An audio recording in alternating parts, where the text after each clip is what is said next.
Today I'm going to unbox and check out this Apple Magic Trackpad. This is the Apple Magic Trackpad 2, the space gray one.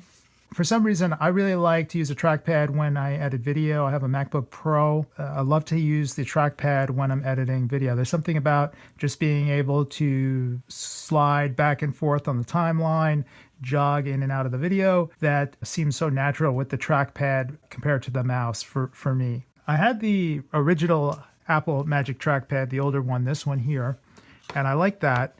But I had a chance to try out the new one, the Magic Trackpad 2. Now, when I say new, I don't know when this came out. It came out a while ago, but it's new to me because I just picked it up, the latest model that they have. You can pick this up from Apple directly for $149. That's for the space gray one. The white one is $129. I have some links to Amazon. It's a little bit cheaper, I think, on Amazon. So if you're interested, you can check that out. I'm going to get this out of the box here. Let's see if there's anything else to see on the box before I do that. Oh, typical Apple white box. Picked up the space gray one because my keyboard and my mouse and my monitor are all black, and I want to use this on my desktop. I was never really a fan of Apple's white color, everything from Apple being white. Inside the box, we have the trackpad, and this thing is huge. Get it out of the packaging here.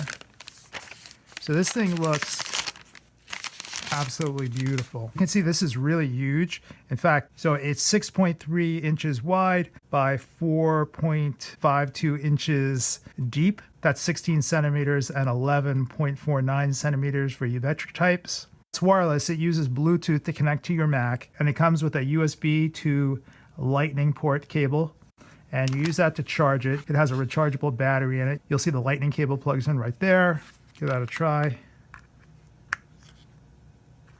So that's pretty nice. Black lightning cable from Apple's pretty cool too. There's a couple things about this that I really like compared to the old one. I had a chance to try one out, and when I tried it out, I said I have to update from the current one I have to this just because it's larger. It has a rechargeable battery in there, where you'll see the old one, it used AA batteries, and they went in this tube here, and you'd have to change the batteries occasionally. Now, the other thing I think is really cool about this is that it supports all the multi-touch gestures, and it uses force touch. So there's no mechanical switches in here. When you click on this right now, it's completely solid.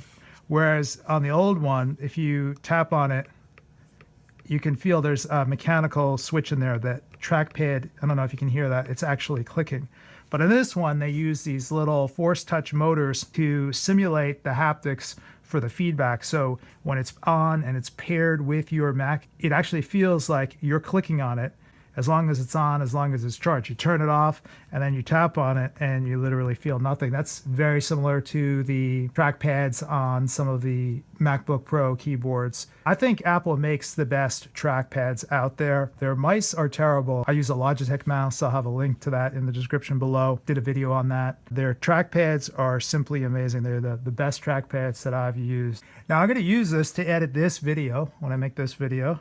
So I just figured I'd make this unboxing video because I had to open it up. So if somebody's interested, they can see what comes with the Magic Trackpad 2 and maybe understand a couple of the features about it, I think, that make it really good. At $150, $149, it's really expensive. If I didn't want to use it for editing video, I don't know if I would have bought it. When I use my Mac on my desktop, I'm very comfortable using a mouse. I have an external keyboard, monitor, and mouse, and I'm perfectly happy with that. I have the old trackpad here, which I was using to edit video.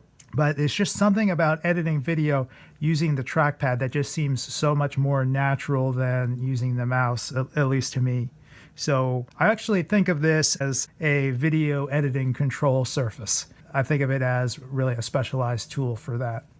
All right, guys, that's going to be it for this video, and I will talk to you next time. Thanks for watching.